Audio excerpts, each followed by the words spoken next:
Jammu municipal corporation में एक प्रस्ताव पारित हुआ है जिसमें इलीगल लाउड स्पीकर जो हैं वो अब बैन होंगे।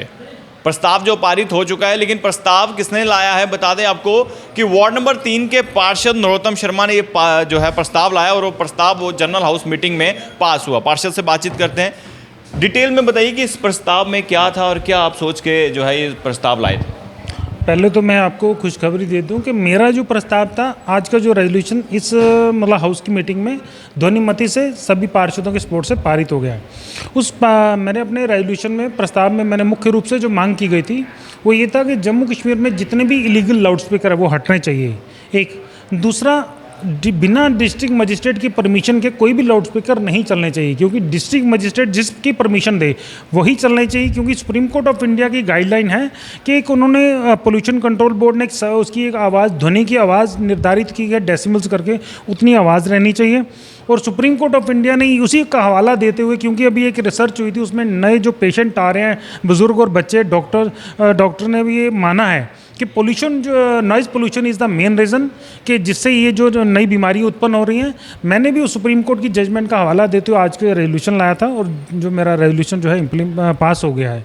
अभी नरोत्तम जी, सुनने में आया कि हंगामा भी हुआ है इस रेजोल्यूशन को लेकर। बहुत सारी ऑपोजिशन पार्टीज की अगर बात करें, यहाँ पर हाउस में जो पार्षद बैठे थे उन्होंने हंगामा भी किया। कुछ लोगों को इसमें ऑब्जेक्शन था कि तो इसलिए उनका ऑब्जेक्शन था। मुझे लगता नहीं कि हालांकि उनका वैलिड ऑब्जेक्शन था, लेकिन फिर भी हमने उनको समझाने का प्रयास किया है। लेकिन उनके बावजूद भी जो था, हमारा उस हाउस में मेजॉरिटी थी, हमने उस रेजोल्यूशन को जो ध्वनिमति से पारित हो गया है। और मुझे लगता है कि आगे का हम प्रयास करेंगे कि ये मेरा रेजोल्यूशन जो है ऑनरेबल गवर्नर साहब से मिला जाएगा और ये प्रस्ताव जो है ग्राउंड पे इम्प्लीमेंट करवाने का पूरा प्रयास किया जाएगा। यूपी में ये सब देखने को मिला है। यूपी में जो इलीगल लाउड स्पीकर थे उन्हें हटाया गया, लगभग 11,000 से अधिक लाउड स्पीकर को हटाया गया। तो इस पर भी सियासत जो है चमकी, क्योंकि जम्मू कश्मीर की बात करें, महबूबा मुफ्ती ने इस पर जो है ट्वीट किया, नाराज़गी जताई कि पर्टिकुलर एक ही कम्युनिटी को टारगेट किया जा रहा है। हालांकि वहाँ पर जो भी जितने भी इलीगल लाउड स्पीकर थे यूपी में, चाहे वो किसी भी रिलीजियस प्लेस पर हों, चाहे किसी भी जगह हो, उनको हटाया गया। क्या लगता है कि जम्मू में भी अब सियासत गर्म? देखिए, मैं स्पष्ट करना चाहता हूं, क्योंकि हमने किसी एक पर्टिकुलर रिलीजन या उसके धार्मिक स्थल को लेके ये रेजोल्यूशन नहीं लाया है। इसमें रेजोल्यूशन में मुख्य रूप से जितने भी धार्मिक स्थल, कोई भी हो, हिंदू हो, मुस्लिम हो, क्रिश्चियन हो, इवन सरदार हो, सभी के धार्मिक स्थलों के जितने लाउड स्पीकर है उनकी बात की गई थी। किसी पर्टिकुलर कम्युनिटी की बात नहीं की गई थी। और हमने ये भी नहीं कहा, हमने कहा इलीगल जो है वो रिमूव होने चाहिए। अगर डिस्ट्रिक्ट मजिस्ट्रेट की परमिशन के साथ कोई चल रहा है तो उसमें तो हमें कोई ऑब्जेक्शन नहीं, वो तो चलने चाहिए। और उसकी समय सीमा होनी चाहिए और उसकी आवाज़ जो है डेसिमल तक होनी चाहिए, उस आवाज़ से ज़्यादा नहीं चलनी चाहिए। यही यूपी की राजनीति अब यहाँ पर चमकाने की कोशिश। देखिए, राजनीति का तो ऐसा कोई विषय नहीं है। मुझे लगता है कि इलेक्टेड रिप्रेजेंटेटिव होने के नाते हमारी दायित्व और जिम्मेदारी है समाज को राहत प्रदान करना। उसी राहत को देखते हुए बेसिकली ये तो सुप्रीम कोर्ट ऑफ इंडिया की गाइडलाइन है, जजमेंट है, उसकी जजमेंट को यहाँ पे इम्प्लीमेंट किया जाए, यही उसमें मांग की गई है। अब इस पर सियासत गर्म होगी। अब जिस तरह से महबूबा मुफ्ती ने यूपी के लिए कहा, अब जम्मू में अगर ऐसा होगा तो कहीं ना कहीं अब दिक्कतें, परेशानी घाटी के नेताओं को। मुझे लगता नहीं कि उनको दिक्कत हो। नहीं, देखिए, जो अध्यात्म है, स्पिरिचुअल है, ये जो है श्रद्धा और आस्था का विषय रहता है। मुझे लगता नहीं कि आप लाउड स्पीकर से ही भगवान को याद करें तो भगवान सुनते हैं। भगवान, मुझे लगता है आप कमरे में बैठ के भगवान को याद करें तो भगवान वहाँ भी सुनते हैं। तो इसलिए बड़ा दिल करके इसको समझने वाली बात है।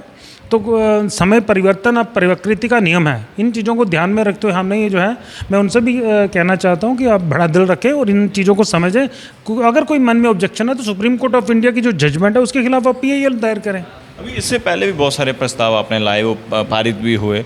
अब आने वाले समय में कौन से प्रस्ताव, क्योंकि आपके प्रस्ताव भी अलग होते हैं और सबसे पास भी हो जाते हैं और यूनिक भी होते हैं।